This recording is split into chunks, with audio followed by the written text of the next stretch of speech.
The message came while I was folding laundry, his socks, neatly balled, still warm from the dryer. I almost missed it. Just a quiet chime from the phone on the counter. "We've changed the code. Please don't come over." That was it. No greeting. No explanation. I read it twice. Then again. The words sat soft on the screen, like a whisper. But I felt them like a slap. It looked polite, almost caring. Almost. But I knew better. Just yesterday, I told Beth I couldn't watch Caleb this weekend. I said it calmly. Kindly. "I'm having surgery, sweetheart. It's minor, but I'll need a few days to recover." She had paused too long. Then came her reply, clipped and cold. "You only had one job, watch the baby. And now, this text. Not a fight. Just an erasure."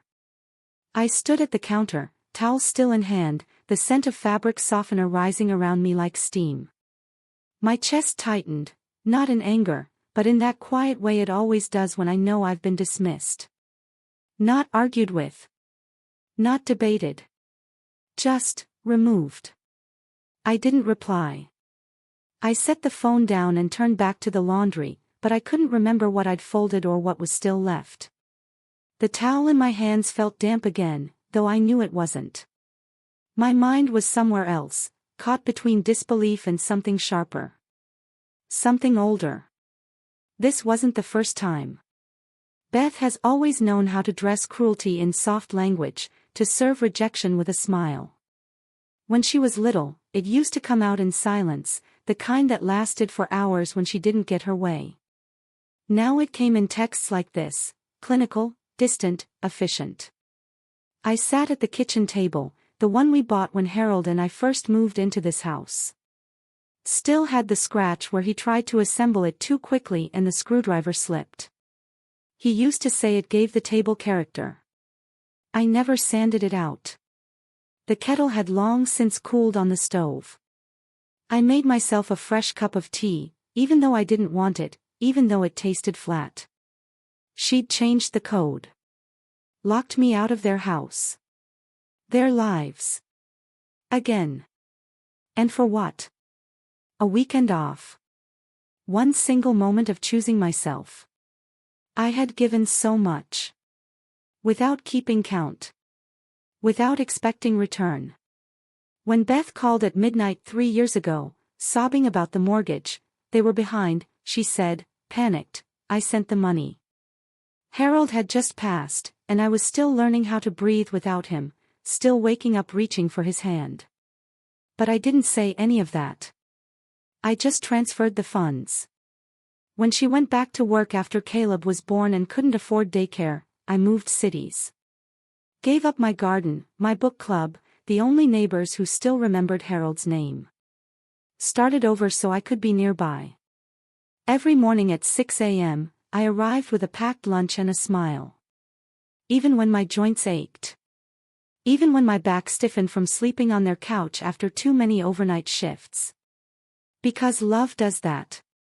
Or so I thought. It wasn't charity. It wasn't sacrifice. It was what I knew. What I never had growing up. A mother who could be counted on. A house where someone left the porch light on. But now, sitting in the quiet, I began to wonder, had I taught her that love meant erasure? That my needs came last, or not at all? There were signs, of course.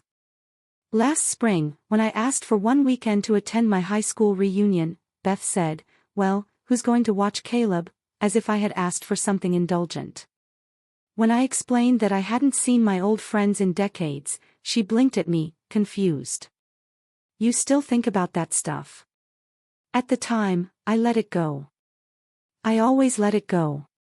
When they forgot my birthday 2 years in a row, said they were swamped, I told myself they were just busy. New parents. Stretched thin. I bought myself flowers and set them on the table. But forgetting was one thing. This was another. This was removal. A locked door, a message to stay away, sent with the easy click of a thumb. Not out of malice, but with the same thoughtless speed of deleting a file. Discarding something no longer needed. And I realized, slowly, painfully, that they didn't see me. Not really. Not anymore. I had become background. Infrastructure. Like plumbing. Invisible until inconvenient. I stared down at the cup of tea in my hand. Lukewarm again. I didn't cry.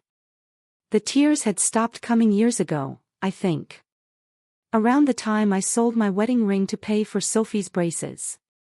A small diamond, but full of memory. Harold saved 2 years for it. I told myself it was just a thing. That teeth mattered more. I kept the little velvet box it came in, though. It still sits in my nightstand drawer, empty. It's strange what we hold on to. Outside, the garden was in bloom. The hydrangeas Harold planted had come in thick this year. I made a mental note to trim them next week. Then I stood, walked to the back of the house, and opened the hall closet. Inside were the folders. I'd labeled them years ago: house, medical, legal, Beth, neatly stacked in a plastic crate with a broken handle. I pulled out the one marked expenses and sat cross-legged on the living room floor. Page by page, I began to go through it. Quietly. Carefully. Not out of spite.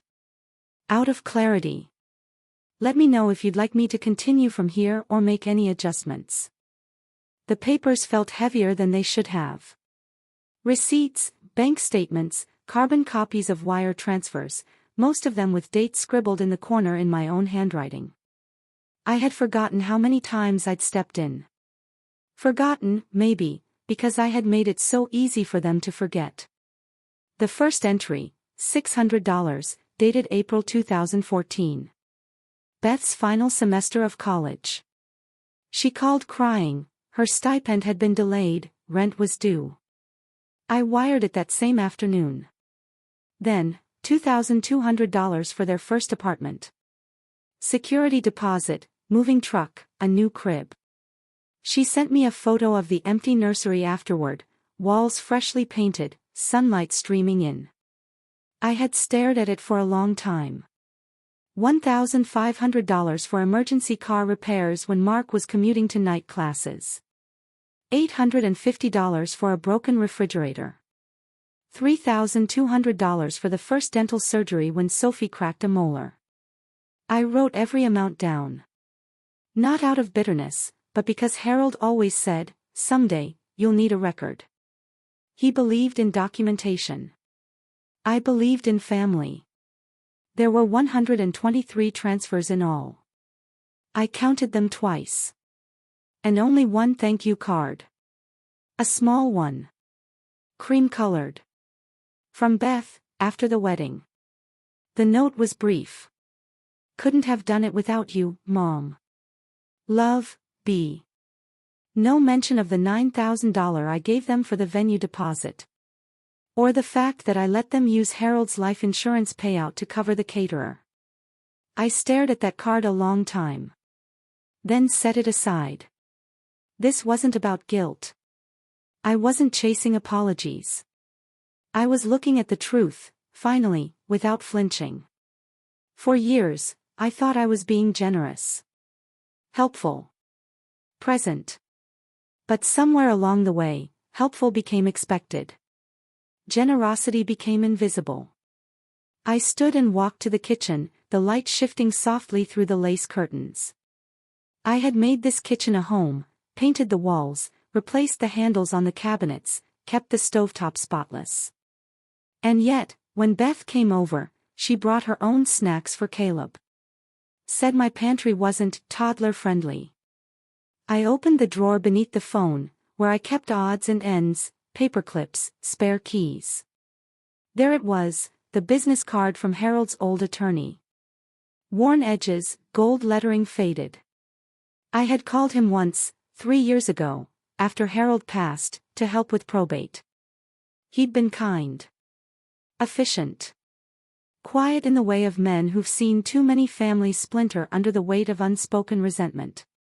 I picked up the phone and dialed his office. A young assistant answered. Mr. Graves' office. Yes, I said. This is Margaret. Margaret Lennox. I'd like to schedule a meeting. What's it regarding? I hesitated. Then, simply, my estate. A pause. Then the tapping of keys. We have an opening Thursday at 11. Will that work? Yes, I said. That's perfect. I hung up and stared at the wall for a long time. Not in fear. Not even in sadness. Just stillness. Something had shifted. Something permanent. I didn't feel angry. I didn't feel triumphant. I felt returned to myself. Let me know if you're ready for the next part. The morning of the appointment, I wore my gray wool coat. The one with the soft lining and deep pockets. I'd bought it for Harold's memorial, though I hadn't worn it since. It made me feel composed. Covered. I tucked a notepad into my purse, along with the list of transfers and the faded thank you card, folded carefully into quarters. The office was downtown, brick building, second floor. The elevator made a soft groan as it rose, and I stood in its silence, watching the numbers change. When the doors opened, the carpet was the same soft beige I remembered. The smell, too, old paper, leather, faint lemon oil. A young woman greeted me. Mrs. Lennox. I nodded. Mr. Graves will see you now. He stood when I entered. Older than I remembered. He moved slower, but his eyes were sharp. He gestured to the chair across from his desk. No small talk. Just the steady cadence of someone used to grief and decisions. What can I help you with? I opened the notebook. I need to revoke a power of attorney I granted my daughter 2 years ago. He nodded, scribbled a note. And I'd like to revise my will.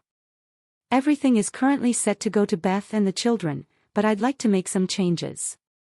His eyebrows lifted slightly. To whom? My niece. Megan. She lives in Ohio. She checks in every Sunday. Came down with soup when I had bronchitis last year. He didn't blink.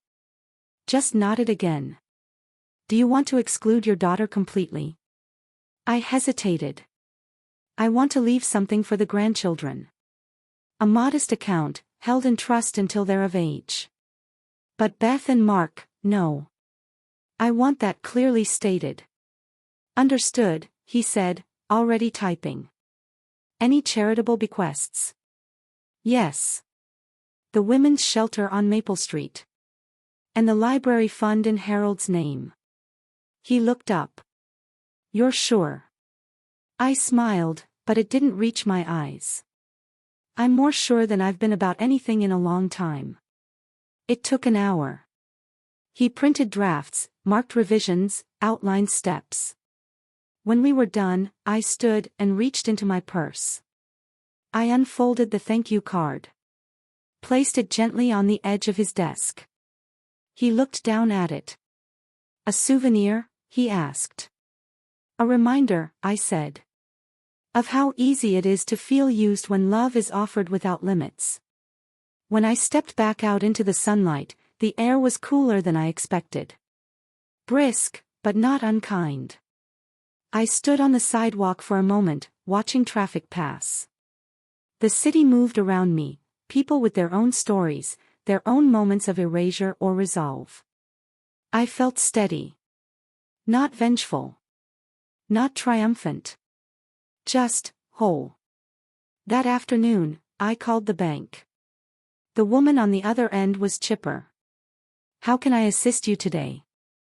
I'd like to cancel all automatic transfers to my daughter's household account, I said. Effective immediately. There was a pause. Certainly. May I ask the reason for the change? I let the silence stretch before I answered. Because support shouldn't require self-erasure. She didn't argue. I sat at the kitchen table afterward, tea steaming in my mug. I watched the sunlight stretch across the tile, the shadows from the window lace softening the edges of the room. It didn't feel like loss. It felt like a beginning. Let me know when you're ready for the next part. 2 days later, the phone rang. I didn't recognize the number, but I answered anyway. Habit, I suppose. Or perhaps a kind of curiosity, soft, but expectant. Hello. Hi, Margaret. It's Mark. His voice was smooth, professional. Too professional. Like a man practicing warmth, not feeling it. I'm just checking in. We noticed the transfers didn't go through this week. Thought it might be a technical glitch. No, I said. I cancelled them. A pause. Not shock, he'd rehearsed this. But still, the silence stretched, taut and waiting. I see, he said finally. It's just that, with everything going on, it's difficult for Beth right now. And Caleb's daycare. I understand, I said. But I'm not available. A second pause. This one tighter. I suppose that's your decision. It is. He shifted tactics. I could hear it in the drop of his tone, lower, more intimate. The way a man might speak to an elder who needs persuasion. It just hurts the family, Margaret. These things ripple. Beth's been really upset. I let his words settle between us. Then, clearly, simply. Family isn't a subscription service, Mark. I heard his breath hitch. We'll talk later, he muttered, and the line went dead. I didn't call back. Later that night, Beth messaged me. It wasn't long. Just a single paragraph, carefully typed. You're destroying everything. We're drowning. This isn't you. It's cruel. I read it once. Then again. I didn't respond. I placed the phone face down on the table and let the quiet fill the room like water in a jar. No movement. No impulse. Just stillness. Because it wasn't cruel. It was a boundary. The next day, I made soup. Lentil, with rosemary and carrots from my garden. I diced slowly, rhythmically. The scent filled the kitchen. Clean, earthy, familiar. Megan was driving in that weekend. She didn't know yet, but I planned to tell her everything, about the changes, the account, the will. I would make it simple. She wouldn't want to take it. She'd protest. But I would insist. Because she never asked. Because when Harold died, she came with groceries and a clean pair of socks. Because when I turned 60, she baked me a cake shaped like a book, and wrote on the frosting, "For the woman who taught me every good story starts with love." That evening, I sat on the porch as the light softened. The hydrangeas swayed gently in the breeze. The tea was warm. The silence around me wasn't heavy. It was mine. And I wasn't waiting for the doorbell.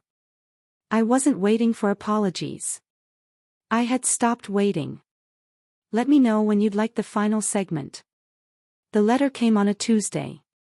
Handwritten, the envelope smudged at the corners like it had been carried in small, unsure hands. Inside, a folded sheet of paper with wide-ruled lines. Crayon doodles in the corners. Block letters scrawled in uneven strokes. I miss you, Grandma. Below it, a house drawn in blue and yellow, a crooked sun peeking over the roof. In the tiny window, a stick figure with curly gray hair, smiling. I stared at it for a long time. Sophie. Her handwriting hadn't changed much since last year. I could see her in my mind, knees tucked under, tongue peeking out at the edge of her mouth while she concentrated. She must have asked someone how to spell Grandma. The letters were careful, not rushed. I pressed the paper to my chest. The tears didn't fall, but something loosened inside me. Then I went to my desk and pulled out a note card, one of the nice ones, cream with a rose-colored border. I wrote slowly. My dearest Sophie.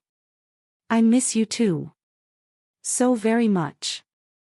I'm here. Always. Love. Grandma.